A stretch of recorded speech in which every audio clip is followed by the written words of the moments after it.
Uchishtam. Lift over food. Leftover food. Chandika Anam. Chandika Anam. Food offered to the goddess Kali. Food offered to the goddess Kali. Cha. And Saamisham. Samisham. Mixed with flesh.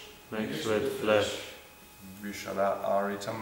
Vishalaritam. Brought by a Sudra. Brought by a Shudra. Pundita. Pundita. Must eat. Yakyaya. By a woman in her menstrual period. By a woman in her menstrual period. Krishtam. Seen. Pipitna. Must not drink. Anjalina. By joining and cupping the two palms. By joining and cupping the two palms. Two. Also. Apaha. Water. Translation. Never eat leftover food. Never eat prasad offered to the goddess Kali, Durga. And do not eat anything contaminated by flesh or fish. Do not eat anything brought or touched by a Sudra, nor anything seen by a woman in her menstrual period. Do not drink water by joining your palms. Purport. Generally, the goddess Kali is offered food containing meat and fish, and therefore Kashyapa Muni strictly forbade his wife to take the remnants of such food. Actually, a Vaishnava is not allowed to take any food offered to the demigods. A Vaishnava is always fixed in accepting prasad offered to Lord Vishnu. Through all these instructions, Kashyapa Muni, in a negative way, instructed his wife how to become a Vaishnavi. Notishtam Chandikanam cha Samistam Vishalaritam Pundito Dakayatristam Pipinandjalina Tvapaha. Never eat leftover food, never eat prasad offered to the goddess Kali, Durga, and do not eat anything contaminated by flesh or fish. Do not eat anything brought or touched by a Sudra, nor anything seen by a woman in her menstrual period. Do not drink water by joining your palms. Om Agyanasya Ginandana Salakya Jakshunitam Yena Tasmai Shri Gurave Namaha Mukham Karoti Vachalam Pangum Langaiti Krim Yat Kripa Tadaham Vande Shri Gudum Dinatarinam Namo Om Vishnu Vadaya Krishna Pristaya Bhutale Srimata Bhakti Vranda Swami's Namne Namaste Saraswati Devam Gaura Vani Prachayani Yavishesha Shunyavadi Astyacharya Satayani Vancha Kalpataru Yascha Kripa Snubhya Patitanam Pavanebhyo Vaishnavebhyo Namo Namaha Jai Shri Krishna Chaitanya Prabhu Nityananda Sri Advaita Gadadhara Sri Guru Bhaktivinoda Hare Krishna Krishna Krishna Hare Hare Hare Ram Ram Ram Hare Hare. So here we read how Kashyapa Muni continues instructing Diti in many details how she can practice the Vaishnava principles he wants her to follow in order to, well, she thinks it's in order to have a son who can kill Indra, but his real purpose is to purify her so she will have no desire to kill Indra or be envious of anyone. And we see here he's instructing her in many things, many details that she must follow. Some of them we can hear, we can also, we also follow this. Of course, someone we might wonder a little about, never into water while bathing. Okay. Should we follow that also, and what does that mean?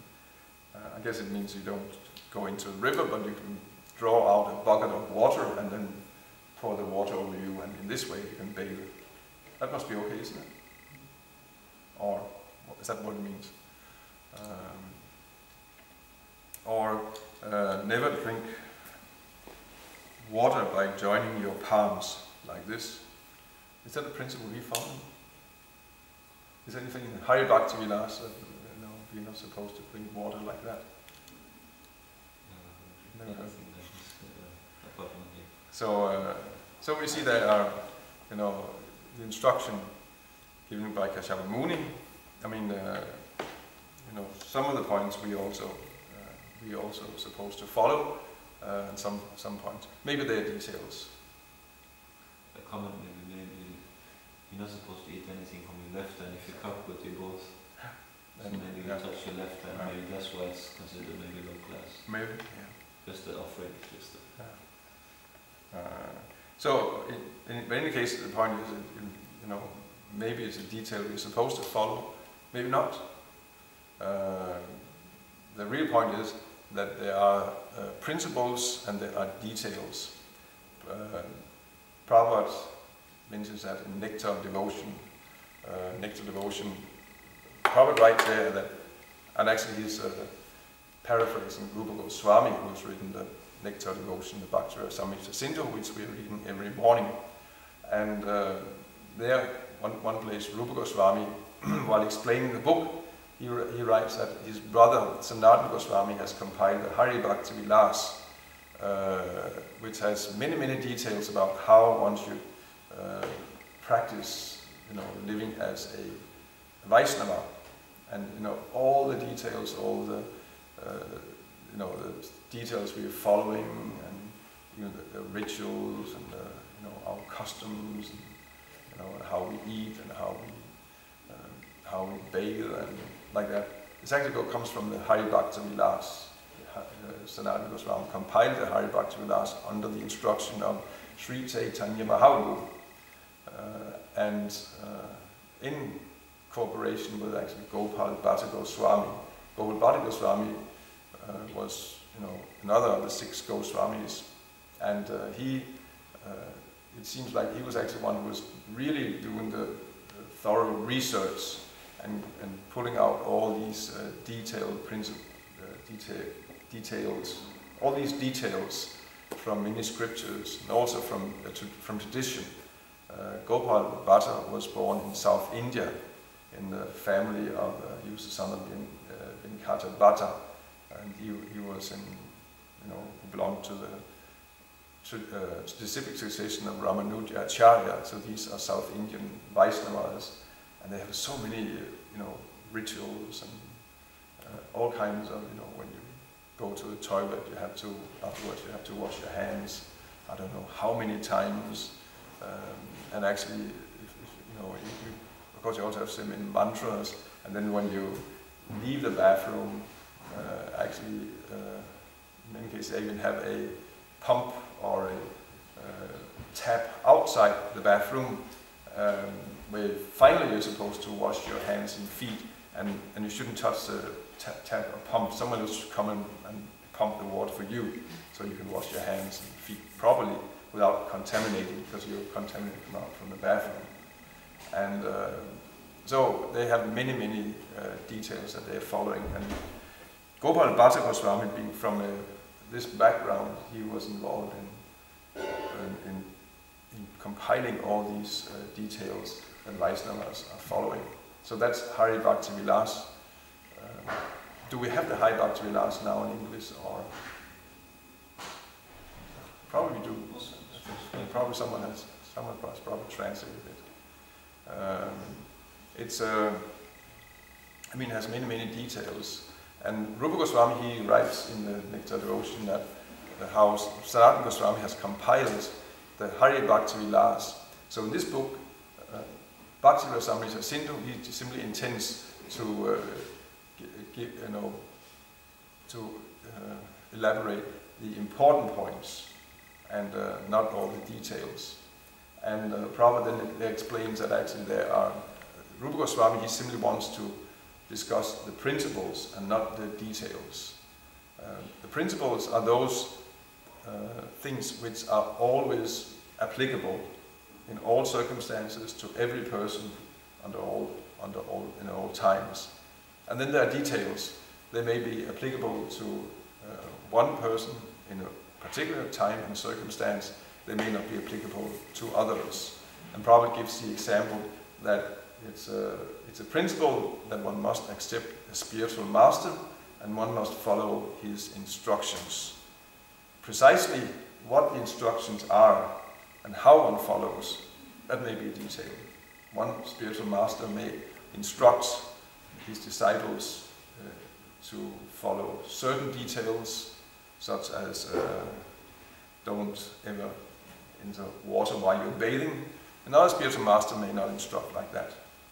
So, and then someone who doesn't understand, then he will become confused. Say, what is this? This is contradictory.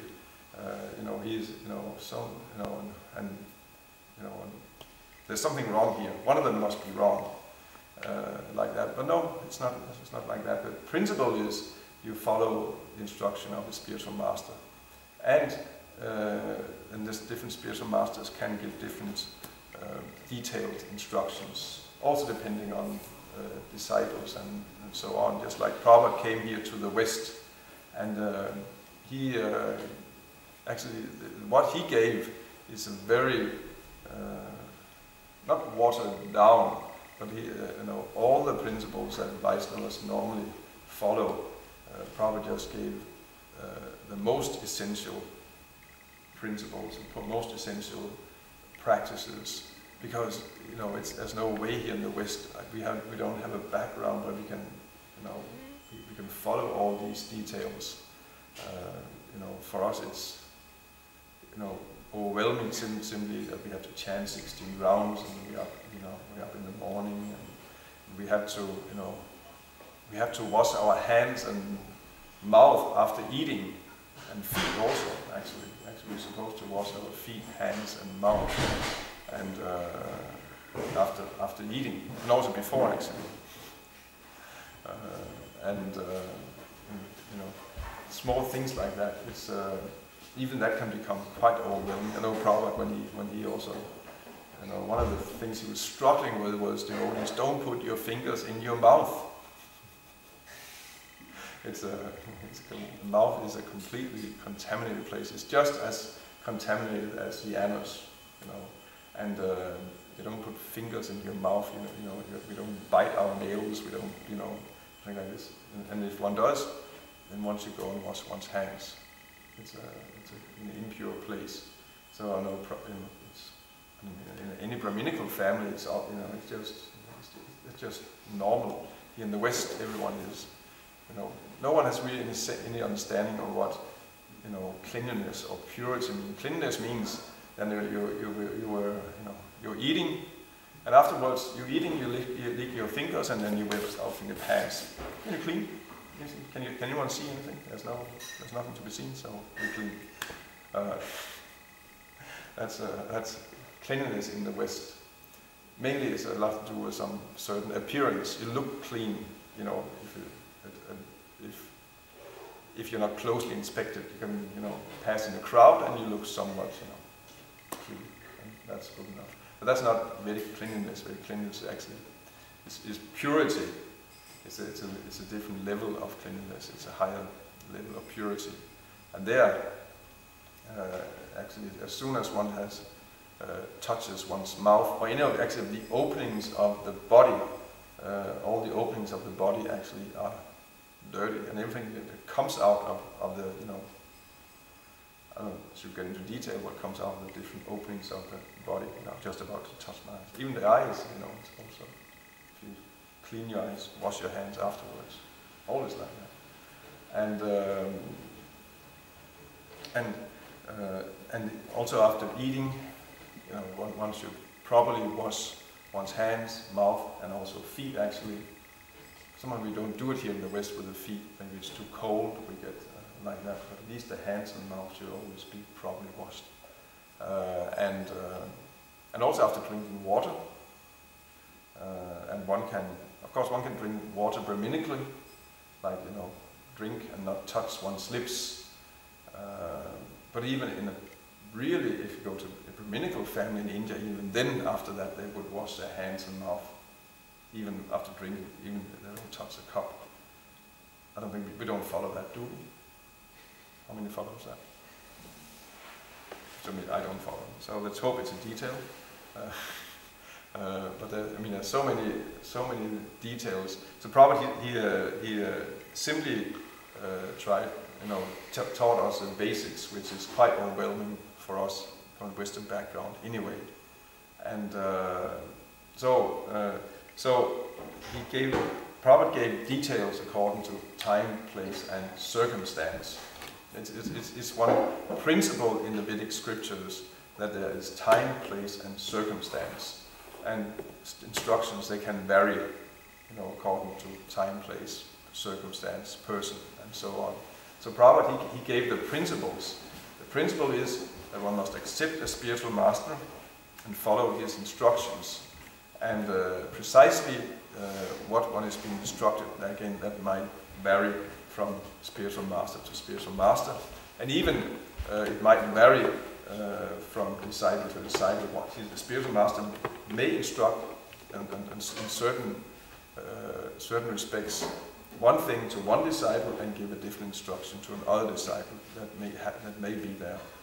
It's like, for example, Prabhupada, on the same day, I think even in the same initiation, he was giving sannyasa initiation to two of his disciples.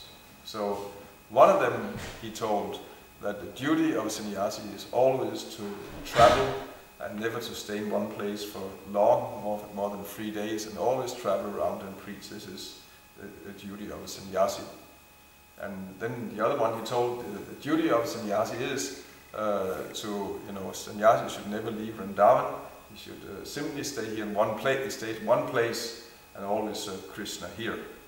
So, two different instructions, contradictory, but time, according to different instructions to different persons. One devotee was meant to, as a sannyasi, live in Vrindavan, as I understand, and simply serve there. Another was meant to travel all the time. So the principle was you accept the instruction of the spiritual master and follow that. Detail may be one instruction to a particular disciple, or one spiritual master's instruction may be different from another spiritual master, and so on. So it's important. I mean, in one sense, it's obvious point, common sense point, but then again, sometimes one can become confused. There can even start arguments amongst those who may have not complete knowledge, or neophyte devotees, and either get doubts. What is this contradictions, or they will become fanatical and say no. This must be like that, and then someone else who has a different instruction, they will get into, they are deviating, they're not proper Vaishnavas, they can never develop love of Godhead and go back to Godhead if they don't, follow whatever detail. Like that, like the number of rounds we're chanting is actually a detail. We should stand a fixed number of rounds. That's a principle. But the number of rounds may vary. Prabhupada's instruction was 16 rounds. Bhaktivinoda Saraswati had actually 64 rounds at least for the devotees who are living in the temple and not going out and preaching. And someone might, I know there even is some kind of there's one personality who is claiming that we should also chant 64 rounds, and he's trying to make a campaign for that, and claiming that everyone, if we don't do that, we can never develop love of Krishna and go back to Godhead. We must chant 64 rounds, but anyway, that's not correct. Prabhupada said 16 rounds, 4 regulator principles, 16 rounds per day. If you do that for the whole life, Prabhupada guarantees that you pull us back home, back to Godhead.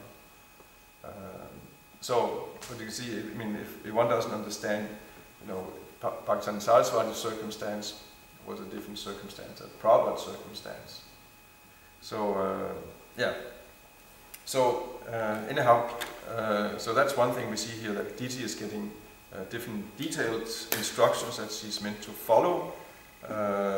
Some of the principles we also can recognize, and we should follow them. We should never become angry. That's a good instruction. Of course, you can become angry if someone is blaspheming Krishna's devotees or blaspheming Krishna, and so on, but not become angry just on your own behalf. Afterwards. And do not associate with wicked people That's a principle. One should carefully associate properly, choose one's association. One becomes what one associates with. That's always there. If you want to be a drunkard, you simply associate with drunkards. And if you want to be a good businessman, then you associate with other businessmen, and learn from them and develop the same mood they have. One becomes what one associates with, especially when one is very, of course, really pure Vaishnava like Prabhupada could go to the West and he wouldn't associate, but even though he was there, but he wouldn't in any way become affected, but he would affect everyone. But for us, common devotees and common people, there the principle is, whatever we associate with, we become like that also. So we should not associate with wicked people and vicious people. People who are envious, people who are hateful, and so on. Simply avoid them. That's a symptom of a devotee actually. The platform that we meant to practice on is that we are probably discriminating with whom we associate with and whom we not associate with. We offer all our love, of complete love and our heart completely to Krishna, the Supreme Personality of Godhead, and to Srila Prabhupada and the spiritual master, who is a pure representative of the Supreme Personality of Godhead. We cultivate friendship, we have friendly dealings amongst devotees. We are, try to be merciful to innocent people who are, or ignorant people who are innocent. There are many ignorant people, but they're not vicious people or envious. They are basically nice people, innocent. But then there are those who are very envious and very atheistic, very antagonistic, like demoniac, practically demoniac. So those we simply avoid. We don't associate with them. We don't get involved with them. When we meet with them, we simply go away.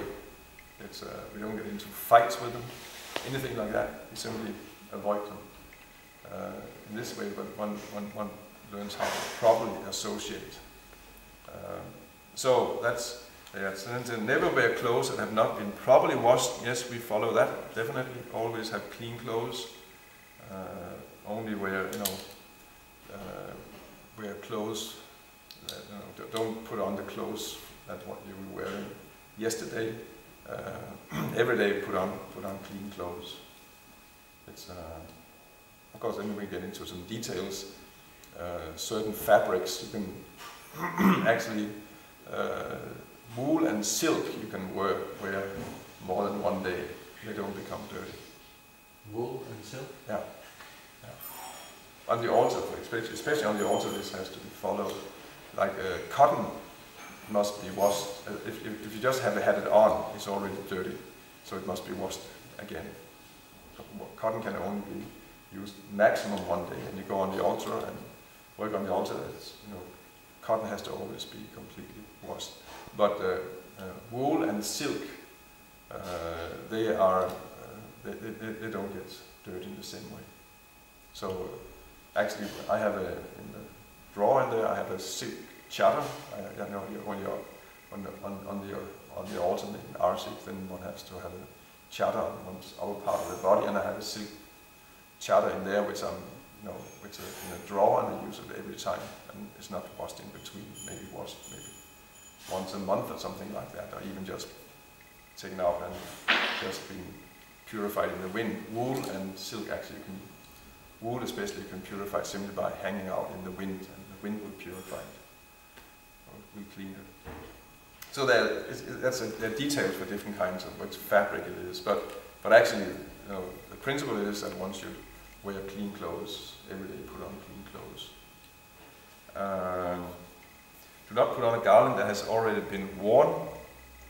I know exactly. Of course, a garland that has already been worn by the deities, by the spiritual master, and so on. those we are happy to wear again. I don't know exactly how this is to be understood. Then here we get to don't eat leftover foods. This is an instruction to Diti. And never eat prasad offered to the goddess Durga, and do not eat anything contaminated by flesh or fish. Those we follow.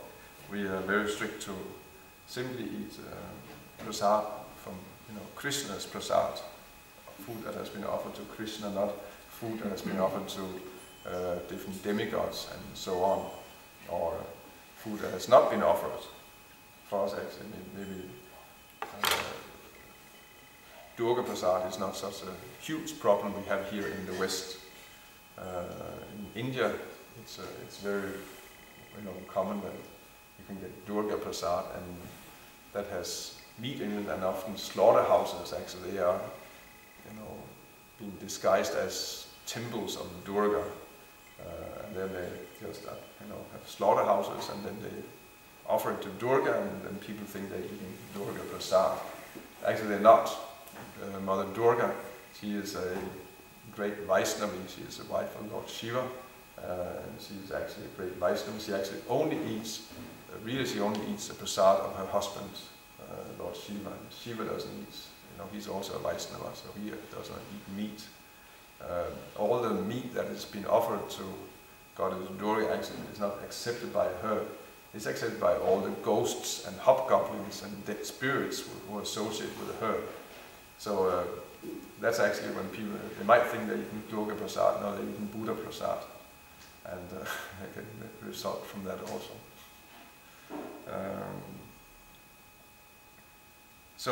But in any case, we do not worship demigods. Should not be worshipped. They should be respected, but we don't worship demigods. And we don't take their prasad as such.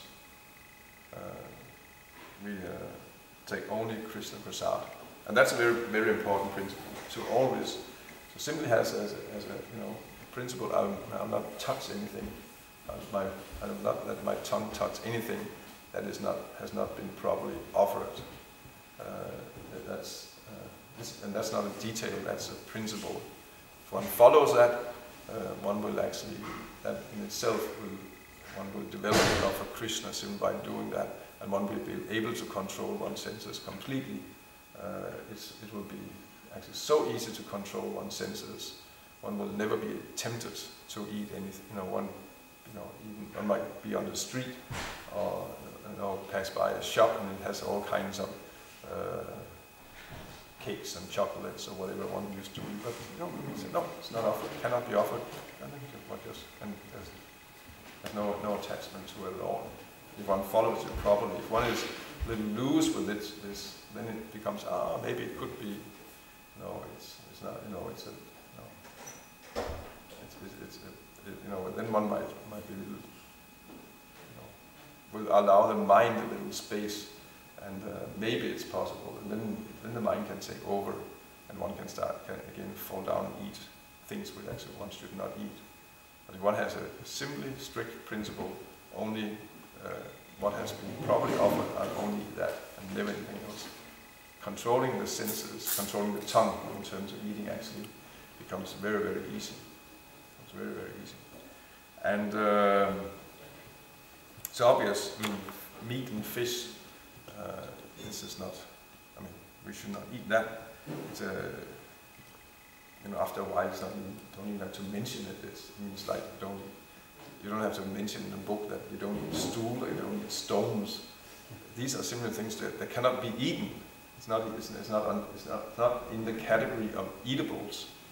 And actually, meat and fish and like that is not in the category of something you eat. I was down and just walked down